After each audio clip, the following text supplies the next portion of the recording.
Okay, and we are all set. Well, thank you everyone for joining us today. This is Networks Live on Demand. I'm Liz Jones, the Blue Star Family's Community Solutions Operations Manager. And today I am so honored and pleased to have Dr. Metha here with us. She actually is a military spouse herself and the author of the book, Silent Sacrifice on the Homefront. Oh, and that was backwards. Okay, my banner is backwards too. Perfect. If you're joining us via our Zoom platform today and you have questions, you can ask them using the chat feature on the side or the question and answer box. If you're joining us via Facebook Live and you have questions, you can put them in the comments below and I'll make sure to catch them and bring them forward for Michelle. So thank you for being here. Thank you for having me. It's great. So I have to admit this is a little different. I'm used to presenting to people like in the same room. I'm very comfortable with that. So doing this webinar is a different format, knowing that, I can't really see reactions to people out there. So, hello and nice to see you all and be talking to you. So what I wanted to do with our time is obviously talk a bit about my book and what you can find in Silent Sacrifice on the Homefront, but also give a little bit of background about where this came from and sort of what I think the core messages are that I think whether or not you actually read the book, it's, I think, useful kind of foundation for anybody that cares about spouse employment. First, just a little bit about me. So I am an active duty Air Force spouse, been married 19 years and moved 10 times during that time. Got two kiddos that are 9 and 12. And as I said, while we were waiting to get started, just moved back to the greater DC area in Northern Virginia for last assignment, and my husband's planning to retire next year, and I think we're going to settle here. So kind of starting to be in transition and thinking that we're not going to be in that rhythm of moving every 2 years anymore, which is really amazing. It changes your whole perspective on what's in front of you. Background for me, so I've spent my career as a management consultant and got married a little bit further in my career, so I already had an established path working for a big firm when my husband and I got married. And before we started doing international moves and before we had kids, I was able to keep that path, but found it harder to do so when we moved places like Turkey and Germany, and kids started coming into the picture that needed my attention more than I could handle with a 60-hour constant travel kind of profession. So since about 2004, I've done a couple of things. I've been doing independent consulting, which gave me flexibility, but also went back to get my Ph.D. and found that school, having a few years to really focus on school, gave me the flexibility I wanted while also kind of furthering my credential. But what I discovered along the way, which I had no idea was going to happen, was that I started studying people like me, career-oriented military spouses, and what that experience was like. From my background, I study the psychology of organizations and working life, and in talking about some of the things I was interested in, kind of that spectrum of extreme overwork, like that super demanding job, all the way to extreme underwork, being like the unemployed spouse sitting there on the sideline, and like what really is there in between that works. And people share back with me, gosh, you should really talk to other military spouses like yourself and learn more about it. And the snob that I was back then, I probably still am, but really my warped perspective was kind of, I didn't know anybody like me. Like I felt like such an anomaly to want this profession. I didn't know other spouses that talked about wanting that, let alone doing that. But I started to chip away at it and eventually did my research on this topic and interviewed, while we were living in Germany, interviewed the Air Force spouses that are really telling their stories in this book. And after doing that, it turns out, I mean, some people kind of see their dissertation as, phew, check the box, like it was the big final term paper. And I left that experience feeling like, wow, I felt like I had such a responsibility and a calling to share the stories that people had confided in me, and of course they signed a release to share those. If any of you have the book or look at the book, any of the names in there are made up names. So these will be shared basically anonymously. But really, what I found was so many women I talked to, and for purposes of my study, I did actually talk to all women, although I know that there are definitely male spouses that experience the same dynamic. That essentially they almost universally said something like, I've never told anybody how I feel about this in this way. Like, it really kind of was something that as a group, people said, I kind of keep this to myself. Like, this is really hard and it's really changed how I feel about myself. But at the same time, how can I complain about losing a career when I'm married to someone willing to die for his country? Like, that doesn't seem right. Like, I shouldn't complain about this. And I actually feel like there is certainly a lot being done to raise awareness on this issue.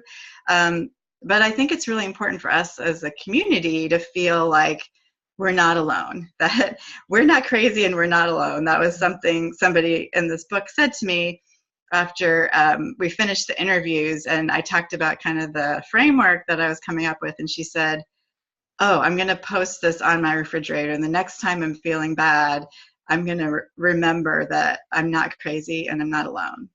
And so that's really the reason I wrote this book, is for spouses to know, whether you're at the beginning of your journey trying to figure this out, somewhere in the middle, or maybe towards the end like me, where you're kind of thinking, okay, how does my experience all make sense, and how do I translate that into civilian, quote unquote, normal life?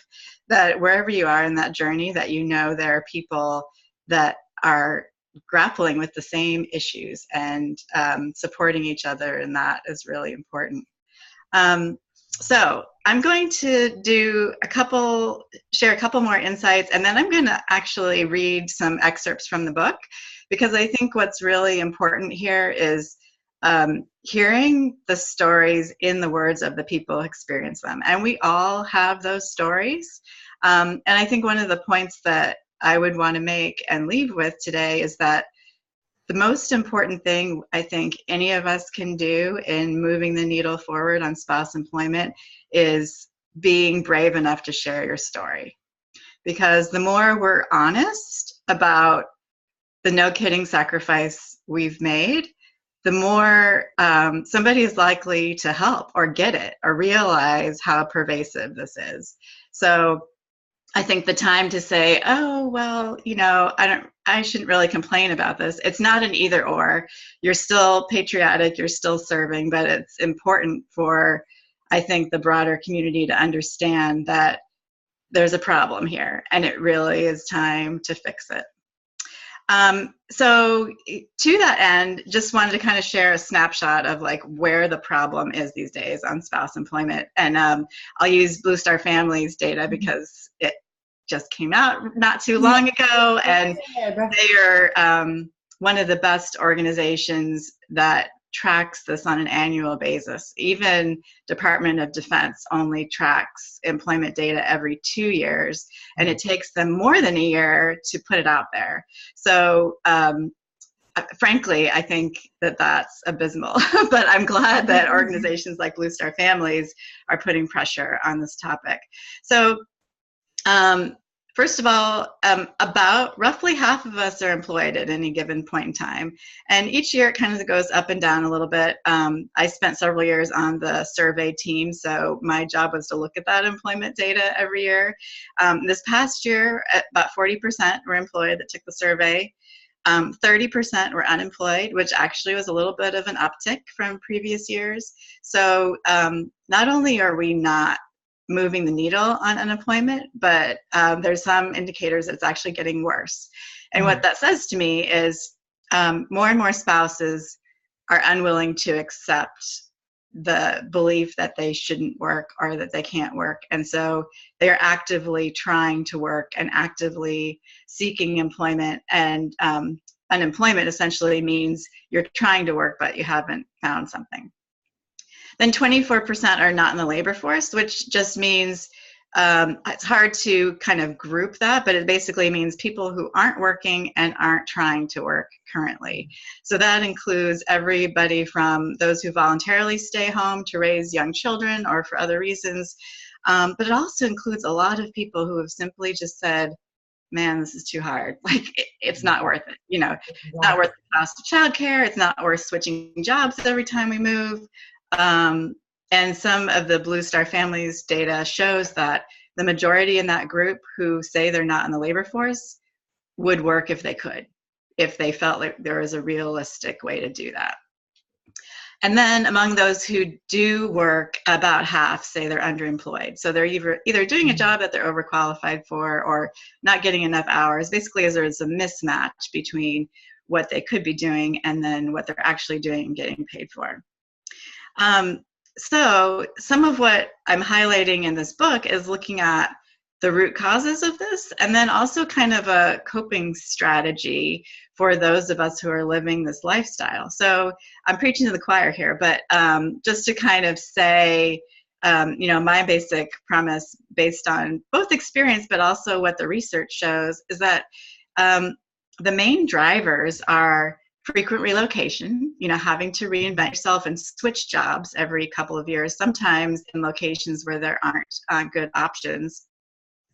And then what I would call sort of typical working parent or working mom issues that are compounded exponentially by a military lifestyle. So things like needing to sort out childcare when you don't live near your family or a support system, or the childcare available is inadequate, as well as feeling like you're often a single parent, whether that's because your spouse is deployed or they have a high ops tempo or an unpredictable work schedule, as well as a military culture that I think has not kept pace with the reality of military families, meaning that it still basically assumes there's that quote unquote sort of dependent spouse that you know, is willing to hold down the home front and keep things going while the military member is all in.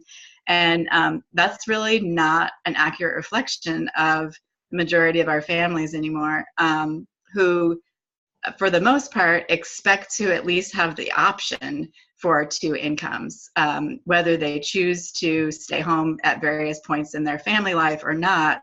There's definitely an expectation, and for many, a true financial need that there are going to be two incomes.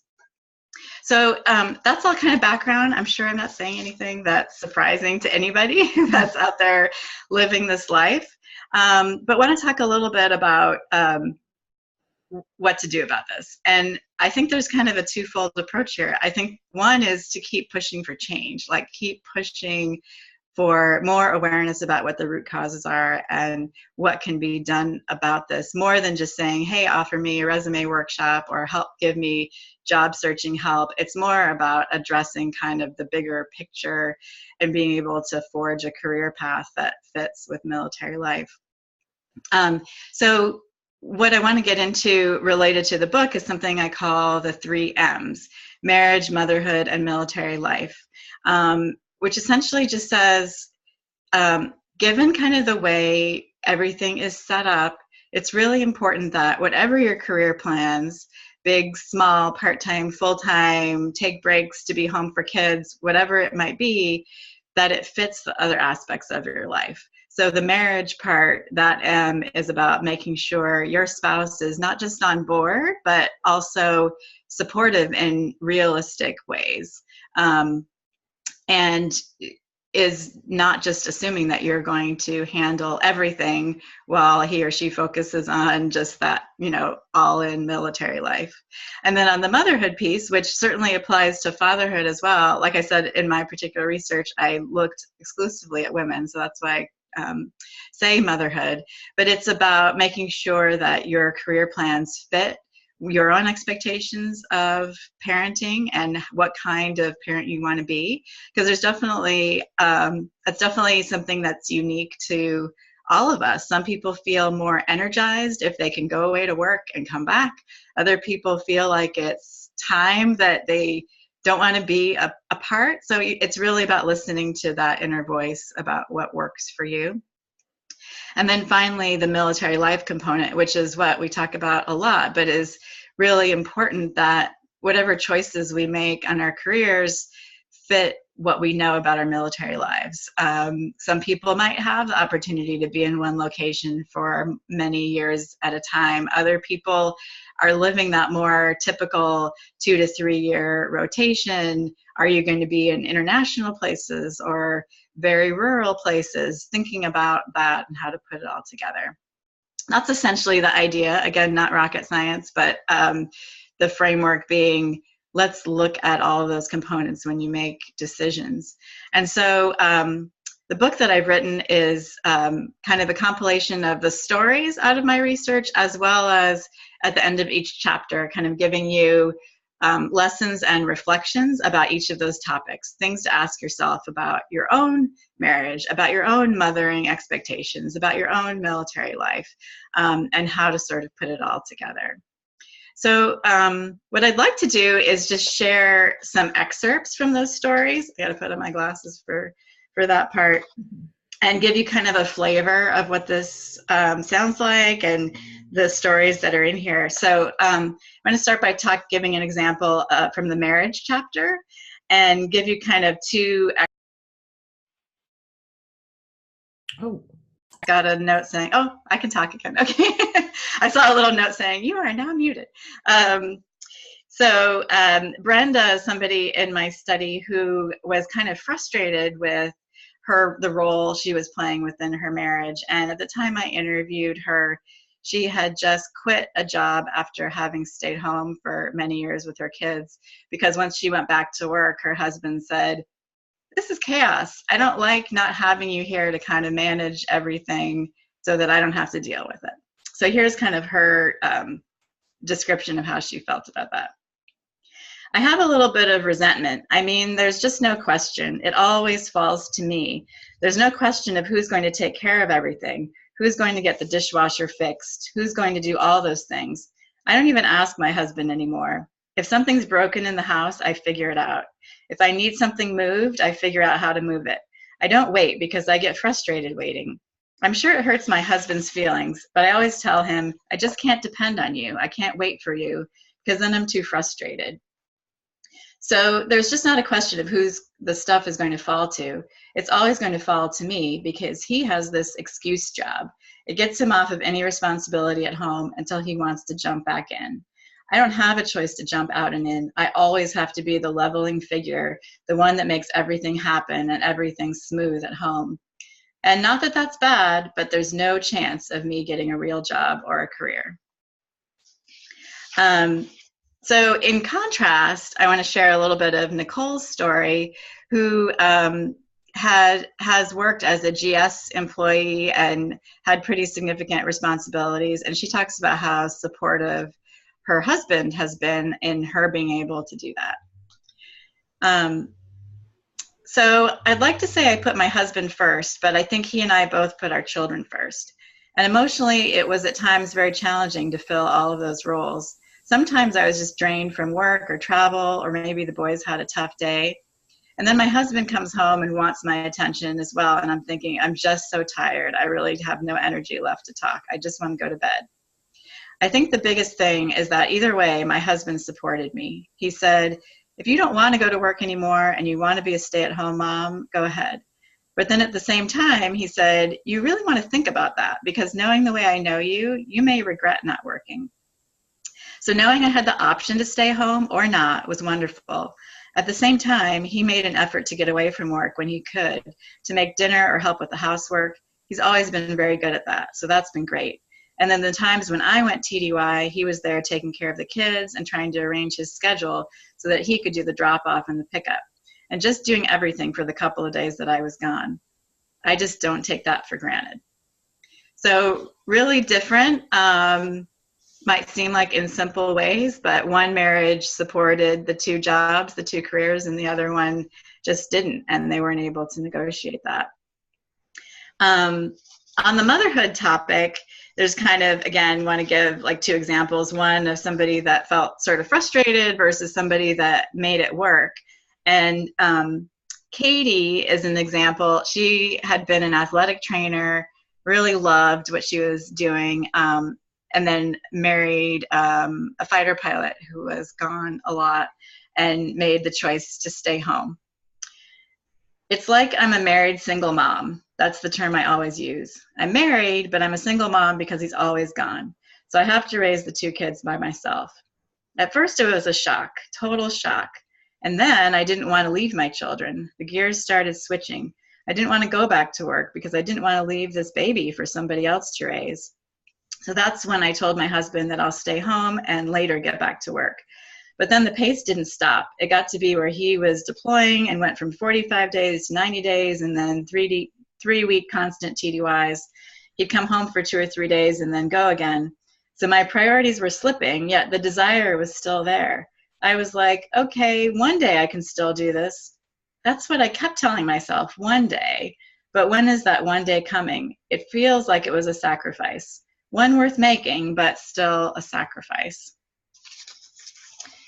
And then in contrast, Isabel is somebody who talks about how she had been a single parent before marrying her Air Force husband. So this was her second marriage.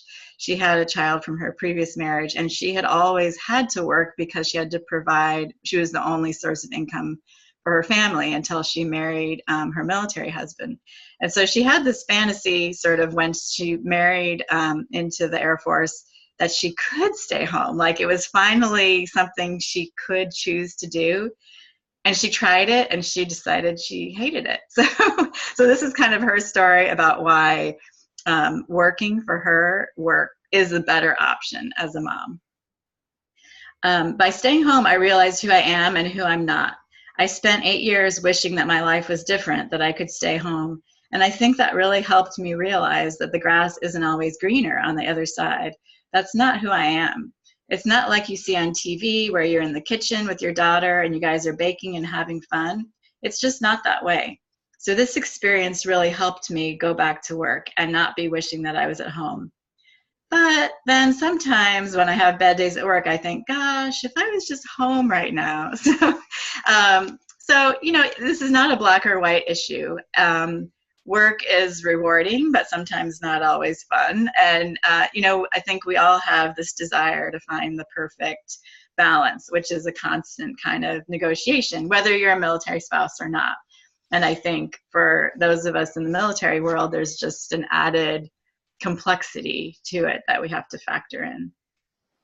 So that last M is military life. So a couple of excerpts I want to share there. First is Maria, again, the kind of example of the frustration or the conflict. She was an attorney who decided to sit for the bar exam in the first 2 states they lived in. And then when they got to a third state, which was Texas, she was planning to sit for the bar exam again because that was her mindset. Wherever we go, I'll spend the first year just passing the bar and then I'll work and then we'll move again. And she found it hard to do that. So this kind of describes that journey. Every time you PCS, your life is in pieces and you have to start all over again. It's very hard to be a military wife. People don't understand that, but it is a lot of sacrifice. I wanted to be an attorney, but I had not taken the bar exam in Texas, so I couldn't work there. I decided to take that bar for the third time, again, the third state. Then I found out I was pregnant, and it was a very tough pregnancy. 2 weeks before the bar, I started getting very, very sick. I started having contractions, and I feared that I was going to lose my baby. So something told me inside, if you keep pushing yourself, and if you keep doing this, you're going to lose your baby. You're harming your baby with all this stress. So I told my husband, I'm not going to do this. But it was hard. I felt like I failed. I got really depressed to the point that I was in bed crying. And my mom said, you have to forgive yourself or you're going to harm your baby. You're crying so much. But I felt defeated. It took me a while to accept that I didn't do it. But it's okay. I'm human.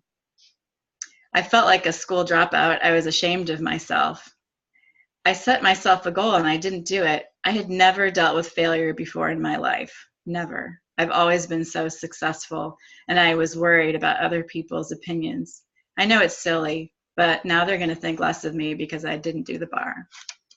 So, and those kinds of feelings, I mean, that's very honest sharing that I think we don't always see when we see kind of the glossy Facebook posts, or, you know, maybe the story in our, you know, in a spouse publication where we're kind of really trying to show the success stories, or look how resilient you can be. This is probably somebody that could fit that picture. Like, look how many states she has, you know, is licensed to practice law in, but you don't hear that underside of the pain that it took to go through that process, and how I think it makes us, those kinds of setbacks makes us question ourselves in ways that can be really hard and hurtful that we don't know what to do with. So I'm going to share one more and then I'll wrap up, which I think is a great success story, one that was really an example of great fit between military life and career. And this is somebody named Vanessa in my book. She started her own photography business, and she talks about what a great fit that's been with military life. And she starts by describing how that got started while her husband was deployed in Afghanistan. We made the decision that I would go back home and be with the family. I registered my business, and that was a really proud moment. It was hard with my husband being gone, and he was doing convoy missions in Afghanistan. That part was hard, but I think I turned the emotional part of it around and used that for fuel for my own personal thing that I was trying to do. I needed that distraction. I needed something for myself while he was gone. And I thought it was a great opportunity. I'm going to be surrounded by a military community wherever we live, where word of mouth among spouses is the most powerful form of advertising. I started just doing photo shoots for friends and that kind of thing, but right away it was just like wildfire, just exactly like I thought it would be. There would be a huge need, and I would have a huge target market here, and it would just take off. And that's exactly what happened. At some point, especially around the holidays, I had to tell some people I couldn't take any more clients. And that was a first for me, to have to tell people no because I was so busy. But it was really good. I'm really, really proud of my work. I stand behind it 100%. I love being able to give people something that they love and are going to cherish forever. I think it's a priceless gift, and I feel like I have a purpose. So hopefully that gives you a flavor, a sort of the types of stories that are in here. And I think it's, you know, combinations of, just like any of our lives, successes and things that are really positive, and then setbacks and times where, you know, people were frustrated or didn't know a path forward. So it's a combination of all of those things. And I think kind of the message in all of this is really, instead of just job searching with each PCS, take some time to really think mindfully about what your 3Ms are, and think about what path makes sense for you based on that. So with that, I'm going to leave time for discussion, turn it back to Liz. And Sure. If you guys have any questions, please feel free. You can ask them using the question and answer box or the chat feature, or even in the comments if you're joining us with Facebook Live. I actually read the book, and there's just the way that it's set up. How did you come up with that setup? Because it's like a group of stories, and then there's questions that when you read those questions, it requires you to do some soul searching. Like, no way you can answer those questions on the fly. Yeah. Oh, I'm glad to hear that, because I think that's what I was trying to get at, is really make it a book that had depth in the stories, but also could be a useful tool for the people reading it. And the framework, so before this was a book, this was basically my dissertation. So the dissertation was far easier to write than the book was. I'll just say that, because they, you know, when you're in school, they give you kind of the formula, and all dissertations have to do a certain thing, like chapter 1's this, chapter 2's this. So it was just kind of like filling in the formula. And of course, you know, a very small audience reads any dissertation because it's just your own sort of academic exercise. But when I thought about how to kind of get the stories into a format that would be meaningful to other military spouses. I wanted to share it within the framework that I'd come up with, because I think that that's part of the usefulness of it, is how do you look at these different aspects of your life, and then pick the stories that kind of illustrated those points best. But out of the 21 interviews, each person's life touches on all aspects of those. So it's sort of a matter of emphasis, like what I wanted to draw out of each of those stories. And certainly the people reading it will hopefully see things or get things out of it that, I didn't even talk about. I hope that that's the case, where I wanted the individuals' voices to be kind of unedited for you to kind of connect to. Yeah. I also found that, like, when I was reading it, and the thing that kept on, like, the reoccurring theme was expectations. Like, there was always, like, some sort of expectation, and it was either completely met or completely not met. Oh, yeah. No, I think that's a great point, because it really, so there are different reasons why people work, obviously, and some of it's purely kind of that, Maslow's hierarchy, like, are you just getting by? Like, can you eat and live and have shelter? So some of it's financially driven, but most people work for more than that, and most people want some sort of meaning out of what they're doing. And so that, to me, is all about expectation. What is it that matters to you? And what is success, quote unquote success, look like for your own life? Because that's all that matters at the end of the day, is what you feel good about. And so I think that is really the key, instead of just kind of going along some path that somebody told you was what success looked like, which is kind of, honestly, there is sort of, in my experience, I think there's sort of a mixed blessing with getting sort of kicked off the successful consulting route with the big firms, because it was just so easy. It would have been easy to kind of keep doing that, make money without thinking about it. And I think a lot of civilians that don't have this kind of disruption maybe never question that hard what they're actually doing or how they spend their time. And I think spouses, that the silver lining to the disruption we have to deal with is that it's an opportunity for us to really take a step back and say, all right, what do I really want to do with my life that matters to me? Yeah. We actually got a message over in the chat feature from somebody who's at Shepherd Air Force Base, and basically, it's thank you for the presentation, and it's a great presentation. But yeah, she says that you truly made her tear up when you began to tell us about how many spouses, how they feel, and that is the absolute truth. And there is this whole book. I mean, even when I was going through it, and every single story from every single person, even though it was different, I could pinpoint. I was like, "Oh, felt that before, been there." So thank you.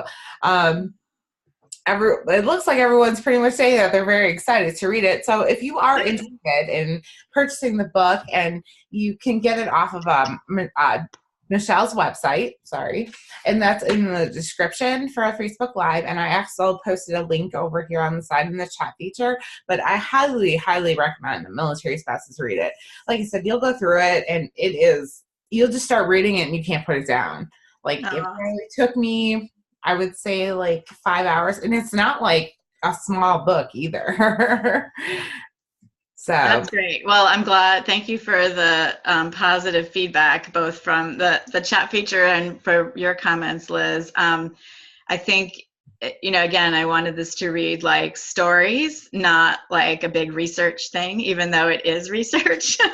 What's important is that people, that it's useful to you. And I think hopefully it is.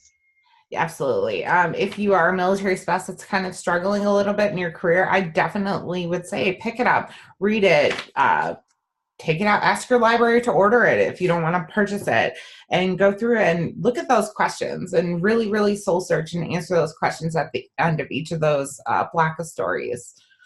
This is not just a shameless marketing plug, but I also think there's real opportunity when we get together and talk about these things. So I think, if you have like a military spouse book club, those kinds of questions could be something that you bring to discussion with other spouses. Because I think in my coaching line of work, one of the things I found really powerful is doing sort of support groups where spouses aren't just working with me or working on their own to answer these questions, but they're sharing with each other.